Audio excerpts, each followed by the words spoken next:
हड़ताल का तीज व्रत में ना करें यह गलतियां, नहीं तो पूरा जीवन बर्बाद हो जाएगा। और कहा जाता है कि अगर हड़ताल का तीज व्रत के दौरान सुहागन महिलाएं कोई भी गलती कर देती हैं तो इसका सीधा प्रभाव उनके पति पर देखने को मिलता है। यानी कि सुहागन को हड़ताल के व्रत के दौरान कोई भी ऐसी गलती नहीं करना चाहिए कि आज की वीडियो में हम आपको बताने वाले हैं। नमस्कार भक्तों, स्वागत है आपका सभी का आपके अपनी channel smart Kumar blog channel में। वीडियो बेहद ही खास और ज्ञानवर्धक है। आज की वीडियो उन सुहागन के लिए बनाई गई है जो पूजा पाठ तो करती हैं पर उन्हें पूजा का कोई फल नहीं मिलता। अगर आप भी पूजा पाठ करते हैं तो और आपको भी पूजा का कोई फल नहीं मिलता है तो कुछ ऐसी गलतियां होती हैं जो कि माता बहनें जरूर ही कर देती हैं। आज हम आपको उसी के बारे में बताते हैं कि वह कौन सी गलतियां हैं कर देती हैं जिनसे हमें भगवान की कृपा नहीं हो पाती, किन कर्म से भगवान की कृपा हमें प्राप्त नहीं हो पाती। यानी कि हड़ताल का तीज व्रत में ऐसी गलतियां आप भूल कर भी ना करें। माताएं बहनों, आज एक वीडियो बेहद ही खास और ज्ञानवर्धक होने वाली है, इसलिए आप अगर भगवान शिव के सच्चे भक्त हैं, माता पार्वती के सच्चे भक्त हैं तो कमेंट बॉक्स में जय माँ पार्वती, जय भगवान भोलेनाथ अवश्य ही लिखें, जिसके कि आपकी सभी इच्छाएं मनोकामनाएं एवं भगवान शिव की कृपा आपके ऊपर बनी रहे और आपके घर से सुख समृद्धि और धन दौलत और ईर्ष्या की प्राप्ति हो। आज हम इस गलतियों को आपको बताने जा रहे हैं जो आप हड़ताल का तीज व्रत के दौरान भूलकर भी ना करें। अगर आप ऐसी गलतियां करते हो तो आपको पूजा का कोई फल नहीं मिलेगा। माताएं बहनें, उससे पहले आपको यह जानना बेहद खास है कि हड़ताल का तीज व्रत कितनी तारीख को मनाई जाएगी। फिर हम जानेंगे वह कौन सी गलतियां जो हर एक माता बहन पूजा पाठ करते समय यानी कि हड़ताल का तीज व्रत के दौरान कर देती हैं, जिसके उन्हें कोई फल की प्राप्ति नहीं होती। इसलिए आप इस वीडियो को ध्यान से पूरा देखें और ध्यानपूर्वक सुने। चलिए जान लेते हैं सभी बातों को बारी बारी से। भगवान शिव ने माता पार्वती को समर्पित हड़ताल का तीज व्रत सुहागन के लिए बहुत ही खास होता है। हिंदू धर्म के अनुसार इस व्रत के प्रभाव से महिलाओं को अखंड सौभाग्य का आशीर्वाद मिलता है। जाने कब रखा जाएगा व्रत। हर साल भद्रपद या भादो मास के शुक्ल पक्ष की तृतीय तिथि को हड़ताल का तीज व्रत का रखा जाता है। इस महिला वैवाहिक जीवन में खुशहाली व शिव अखंड सौभाग्य प्राप्ति के लिए भगवान हड़ताल का पर्वत पूजा करते हैं। हड़ताल का तीज व्रत का मुख्य रूप से राजस्थान, मध्य प्रदेश, उत्तर प्रदेश, बिहार और झारखंड में रखा जाता है। हड़ताल का तीज को बड़ी तीज कहते हैं। इस तीज से पहले हरियाली और कजरी तीज मनाई जाती है। इस साल कब है हड़ताल का तीज? इस साल हड़ताल का तीज 6 सितंबर 2024 को मनाई जाएगी। तृतीय तिथि 5 सितंबर को दोपहर 12 बजे से 6 सितंबर दोपहर 3 बजे तक रहेगी। पूजन के लिए यह समय सबसे शुभ है। तीज पूजन के लिए सुबह का समय सबसे शुभ माना गया है। अगर किसी कारणवश सुबह पूजा कर पाना संभव नहीं है तो प्रदोष काल में शिव पार्वती की पूजा कर सकते हैं। सूर्यास्त के बाद और रात्रि के आने से पहले का समय प्रदोष काल कहा जाता है। भगवान शिव माँ पार्वती की विधि विधान से पूजा की जाती है और हड़ताल के व्रत का कथा सुना जाता है। हड़ताल का तीज व्रत का महत्व मानता है कि हड़ताल का तीज करने से अखंड सौभाग्य की प्राप्ति होती है। इस दिन सुहागिन महिलाएं निर्जला व्रत रखकर पति की लंबी आयु की कामना करती हैं। हड़ताल का तीज व्रत 2024 शुभ मुहूर्त। हड़ताल का तीज के लिए पूजन का शुभ मुहूर्त 6 सितंबर की सुबह 7 बजे से 10 बजे तक रहेगा। पूजन की कुल अवधि 3 घंटे की है। हिंदू धर्म में सिंदूर को सुहाग का प्रतीक माना जाता है। इसे पति की लंबी उम्र से जोड़कर देखा जाता है, इसलिए महिलाएं इसे हर दिन अपनी मांग में सजाती हैं। हड़ताल का तीज पर महिलाओं को सिंदूर काना या दर भूलकर भी नहीं करना चाहिए। सिंदूर दान को इस इधर उधर रखने की बजाय संभाल कर रखना चाहिए। हड़ताल का तीज पर अपने बड़ी महिलाओं जैसे सास, ननंद या फिर जेठानी आदि का अपमान नहीं करना चाहिए। रिश्ते में बड़ी इन महिलाओं से अखंड सौभाग्य का आशीर्वाद मिलता है, इसलिए तीज वाले दिन इनका दिल नहीं दुखाना चाहिए, वरना यह महिला आपको अपशब्द भी कह सकती हैं जो अशुभ माना जाएगा। हड़ताल का तीज पर सुहागनों को काले कपड़े और काली चूड़ियां नहीं पहननी चाहिए। इस दिन लाल या पीला श्रृंगार शुभ माना जाता है, काला रंग अशुभ माना जाता है। हड़ताल का तीज पर महिलाओं काले रंग से खासकर बचना चाहिए।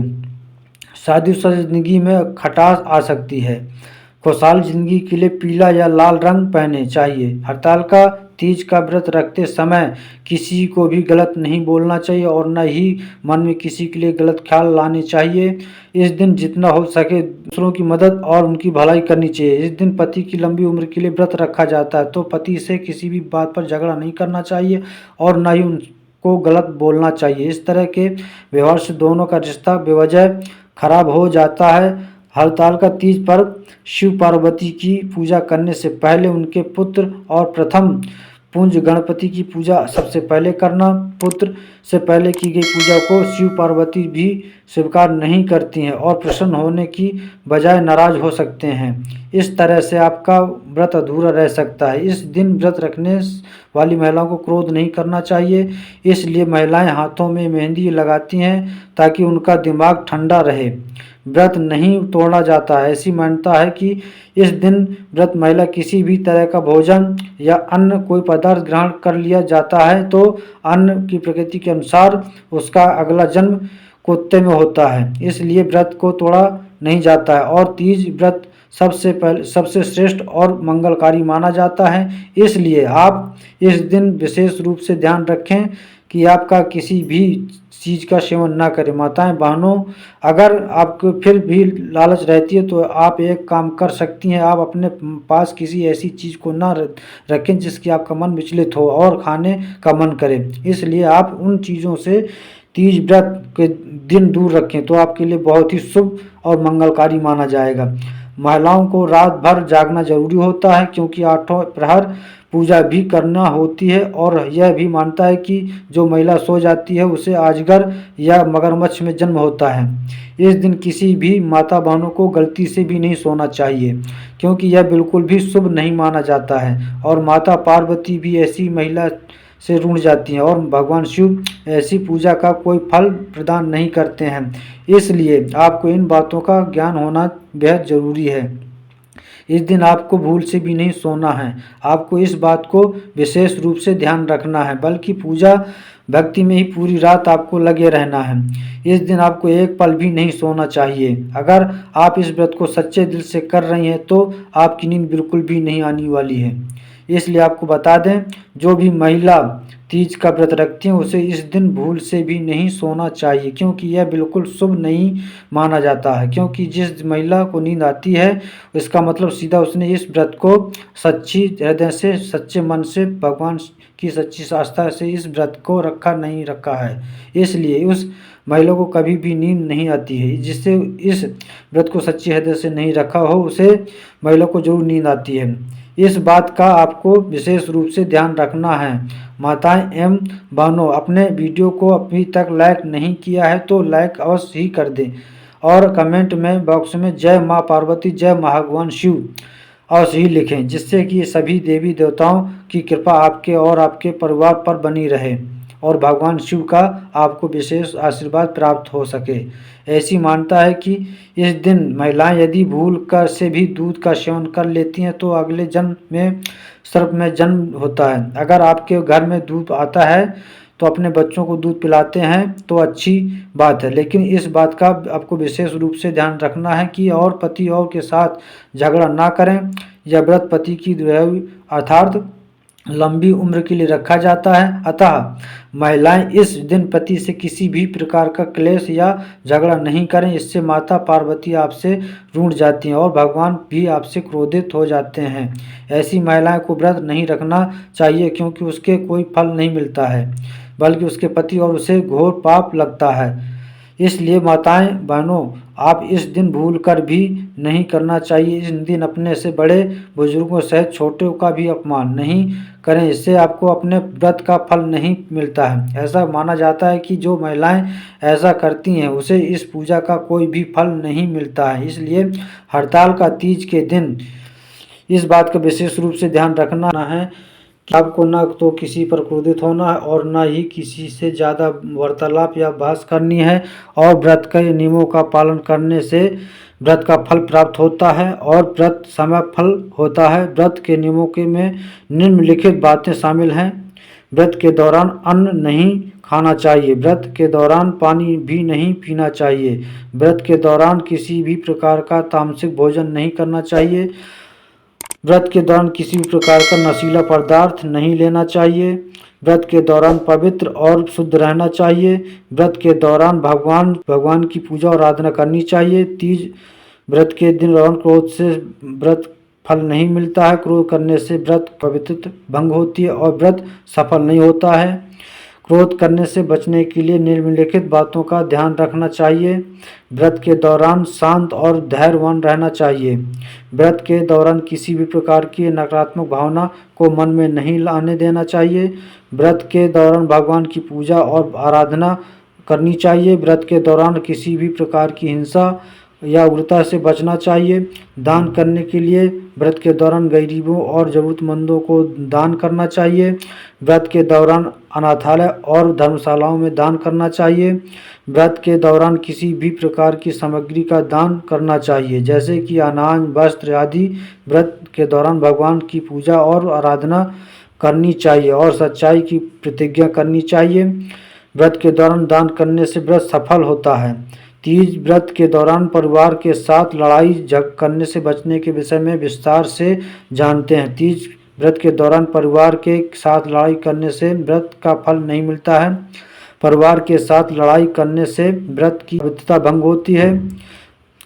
व्रत सफल नहीं होता है। परिवार के साथ लड़ाई करने से बचने के लिए निम्नलिखित बातों का ध्यान रखना चाहिए। व्रत के दौरान परिवार के साथ प्यार और स्नेह से पेश आना चाहिए।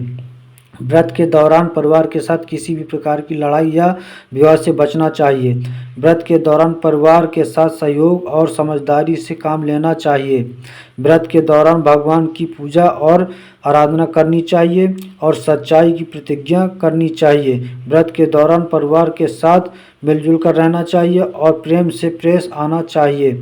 हिंसा से बचने के लिए बातों का ध्यान रखना चाहिए। व्रत के दौरान किसी भी प्रकार की हिंसा नहीं करनी चाहिए। व्रत के दौरान किसी भी जीव को नहीं मारना चाहिए। व्रत के दौरान किसी भी प्रकार की उग्रता से बचना चाहिए। व्रत के दौरान प्यार और दया से पेश आना चाहिए। माता पार्वती और शिव जी की खुश करने के लिए अगर पूजा के साथ उनके निमित्त हड़ताल तीज के दिन कुछ उपाय भी किए जाएं तो आपके बहुत से कम बन सकते हैं और आपकी खुशहाली को चार चांद लग सकते हैं। ऐसे उपाय करने चाहिए। अगर आप अपने दाम्पत्य जीवन को खुशहाल बनाना चाहते हैं तो जीवन साथी के साथ अपने रिश्ते को मजबूत करना चाहते हैं तो हरतालिका तीज के दिन शिवलिंग पर कच्चा दूध मिला हुआ जल चढ़ाने के साथ साथ अपने माथे पर रोली का तिलक भी लगाएं। अगर आप अपने जीवन साथी को आर्थिक रूप से मजबूत देखना चाहते हैं तो हरतालिका तीज के दिन भगवान शिव को नमस्कार करके उन्हें आँख के 5 फूल चढ़ाकर शिव चालीसा का पाठ करें। अगर आप अपने जीवन में फलों की प्राप्ति और हर क्षेत्र में तरक्की चाहते हैं तो हरतालिका तीज के दिन किसी भी ज़रूरतमंद को अनाज भेंट करने के साथ ही शिव जी के इस मंत्र का जाप करें। मंत्र है ओम नमः शिवाय। अगर आप अपने शरीर को तंदुरुस्त बनाए रखना चाहते हैं तो हरतालिका तीज के दिन शिवलिंग पर शुद्ध जल चढ़ाने के साथ साथ शिव जी को नारियल से बनी मिठाई का भोग लगाएं। साथ ही 11 बार ओम नमः शिवाय का उच्चारण करें। अगर आप अपने किसी काम को पूरी तरह से सफलता पाना चाहते हैं तो हरतालिका तीज के दिन दूध, दही, शहद, गंगा जल और शक्कर मिलाकर पंचामृत बनाएं और उनसे भगवान शिव को भोग लगाएं और उसमें से थोड़ा सा भोग बचा कर रख लीजिए। बचे हुए भोग को किसी गाय के बछड़े या किसी बैल को खिला दीजिए। अगर आपके वैवाहिक जीवन में कोई परेशानी आ रही है तो इसका हल पाने के लिए हरतालिका तीज के दिन पानी में गंगा जल के साथ केसर भी डालिए और थोड़ी मात्रा करके 7 बार शिवलिंग पर अर्पित कीजिए। अगर आपके जीवन साथी का कोई महत्वपूर्ण काम बहुत दिनों से अटका हुआ है तो हरतालिका तीज के दिन शाम के समय अपनी कामना पूर्ति के लिए शिव मंदिर में तेल का एक दीपक जलाने के बाद मंत्र का जाप करें। अगर आपके घर में लड़ाई झगड़े होते हैं तो हरतालिका तीज के दिन शिव शंभू का नाम लेते हुए बेलपत्र के तने पर थोड़ा सा गाय का देसी घी चढ़ाएं। साथ ही दोनों हाथ जोड़कर बेलपत्र को प्रणाम करें। अगर आप अपनी संतान की तरक्की चाहते हैं तो उसके जीवन में खुशहाली देखना चाहते हैं तो हरतालिका तीज के दिन एक बेलपत्र लेकर साफ पानी से धोकर उन पर रोली से टीका करके शिवलिंग पर चढ़ाएं और हर बार एक बेलपत्र चढ़ते समय गायत्री मंत्र का जाप करें। गायत्री के दबन जीवन में मधुरता कम हो गई है तो मधुरता बढ़ाने के लिए हड़ताल का तीज के दिन केले के टुकड़ों को साध में डुबोकर शिवलिंग पर चढ़ाएं और ओम नमः शिवाय का 108 बार जाप करें। उस दिन व्यक्ति की हर एक मनोकामना 24 घंटे के अंदर पूरी हो जाती है और उसे मनचाहा समस्या नष्ट हो जाता है। एवं भानु अगर इन दिन तुलसी से जो भी मांगेंगे उसकी मनोकामना 24 घंटे के अंदर पूरी हो जाती है। फिर आप चाहे कुछ भी क्यों ना मांग लें। माताएं एवं बहनों, आप सभी को हम एक और उपाय बताते हैं। व्रत के दिन रात्रि में जागरण करना चाहिए और भगवान शिव और माता पार्वती की भक्ति करनी चाहिए। इससे व्रत सफल होता है और भगवान शिव और माता पार्वती की प्रसन्न होते हैं। माताएं एवं बहनों, आप सभी को हम बताते हैं कि अपने अभी तक वीडियो को पूरा देखा है तो आप वीडियो को बीच में छोड़कर न जाएं, क्योंकि अब हम आपको हड़ताल का तीज व्रत की एक कथा सुनाने जा रहे हैं जिसको सुनने से सभी मनोकामनाएं इच्छा पूरी हो जाती हैं। इसलिए आपको पूरे ध्यान से इस कथा को और सुनना चाहिए, जिससे कि आपकी हर एक मनोकामना पूरी हो जाए और आपको लाभ की प्राप्ति हो। चलिए जान लेते हैं हड़ताल का तीज व्रत कथा। हड़ताल का तीज यह पौराणिक कथा है। शिव जी ने माता पार्वती को सुनाई थी। इसी कथा में माँ पार्वती को उनका पिछला जन्म याद दिलाया था। हे गौरा, पिछले जन्म में तुमने मुझे पाने के लिए बहुत छोटी उम्र में कठोर तप और घोर तपस्या की थी। तुमने ना तो कुछ खाया और ना ही पिया, बस हवा और सूखे पत्ते चबाए। जला देने वाली गर्मी हो या कांपा देने वाली ठंड, तुम नहीं हटी। बारिश में भी तुमने जल नहीं पिया। तुम्हें इस हालात में देखकर तुम्हारे पिता दुखी थे। उनको दुखी देखकर नारद मुनि आए और कहा कि मैं भगवान विष्णु के भेजने पर यहाँ आया हूँ। वह आपकी कन्या से विवाह करना चाहते हैं। इस बारे में मैं आपकी राय जानना चाहता हूँ। नारद जी की बात सुनकर आपके पिता बोले, अगर भगवान विष्णु का यह चाहते हैं तो अन्य कोई आपत्ति नहीं है, परंतु जब तुम्हें इस विवाह के बारे में पता चला तो तुम दुखी हो गई। तुम्हारी एक सहेली ने तुम्हारे दुख का कारण पूछा तो तुमने कहा कि मैंने सच्चे मन से भगवान शिव का वर्णन किया है, किंतु मेरे पिता ने मेरा विवाह विष्णु जी के साथ तय कर दिया है। मैं विचित्र धर्म संकट में हूँ। अब मेरे पास प्राण त्याग देने के अलावा कोई और उपाय नहीं बचा है। तुम्हारी सखी बहुत समझदार थी। उसने कहा कि प्राण छोड़ने का कारण ही क्या है, संकट के समय धैर्य से काम लेना चाहिए। भारतीय नारी के जीवन की सत्कर्ता इसी में है कि जिसे मन से पति रूप में एक बार वर्णन कर लिया उसी से विवाह करें। मैं तुम्हें घनघोर वन में ले चलती हूँ, जो साधना स्थल भी है और जहाँ तुम्हारे पिता तुम्हें खोज नहीं पाएंगे। आगे मुझे पूर्ण विश्वास है कि ईश्वर अवश्य तुम्हारी एक सहायता करेंगे। तुमने ऐसा ही किया। तुम्हारे पिता तुम्हें घर में न पाकर बड़े चिंतित दुखी हुए। इधर तुम्हारी खोज होती रही, उधर तुम अपनी सहेली के साथ नदी के तट पर एक गुफा में मेरी आराधना में लीन रहने लगी। तुमने रेत से शिवलिंग का निर्माण किया। तुम्हारी इस कठोर तपस्या के प्रभाव से मेरा आसन हिल उठा और मैं शीघ्र ही तुम्हारे पास पहुंचा और तुमसे वर मांगने को कहा। तब आपने तपस्या के फलीभूत मुझे अपने समझ पाकर तुमने कहा, मैं आपको सच्चे मन से पति के रूप में वर्णन कर चुकी हूँ। यदि आप सचमुच मेरी तपस्या से प्रसन्न होकर यहाँ पधारे हैं तो मुझे अपनी अर्धांगिनी के रूप में स्वीकार कर लीजिए। तब तथा अस्तु कहकर मैं कैलाश पर्वत लौट गया। उसी समय गिरजाराज अपने बंधु बांधव के साथ तुम्हें खोजते वहां पहुंचे। तुमने सारा वृत्तांत बताया और कहा कि मैं घर तभी जाऊंगी अगर आप महादेव से मेरा विवाह करेंगे। तुम्हारे पिता मान गए और उन्होंने हमारा विवाह करवाया। इस व्रत का महत्व यह है कि इस व्रत को पूर्ण निष्ठा से करने वाली प्रत्येक स्त्री को मनोवांछित फल देता हूँ। इस पूरे प्रकरण में तुम्हारी सखी ने तुम्हारा हरण किया था, इसलिए इस व्रत का नाम हड़ताल का व्रत हो गया। इस व्रत से जुड़ी एक मान्यता है, यह है कि व्रत को करने वाली महिलाएं माता पार्वती के समान ही सुखपूर्व पतिम करके शिवलोक जाती हैं। भक्तों, अगर आपको यह प्राचीन जानकारी अच्छी लगी हो, कथा दोस्तों आपको जो है मेरे द्वारा दी गई जानकारी पसंद आई हो तो आप मेरे वीडियो को लाइक करें, शेयर करें और मेरे चैनल को सब्सक्राइब करना ना भूलें। तो दोस्तों अब आपसे मिलते हैं अगली वीडियो में। तब तक के लिए जय श्री राम, जय बजरंगबली, हर हर महादेव। स्वस्थ रहें, मस्त रहें।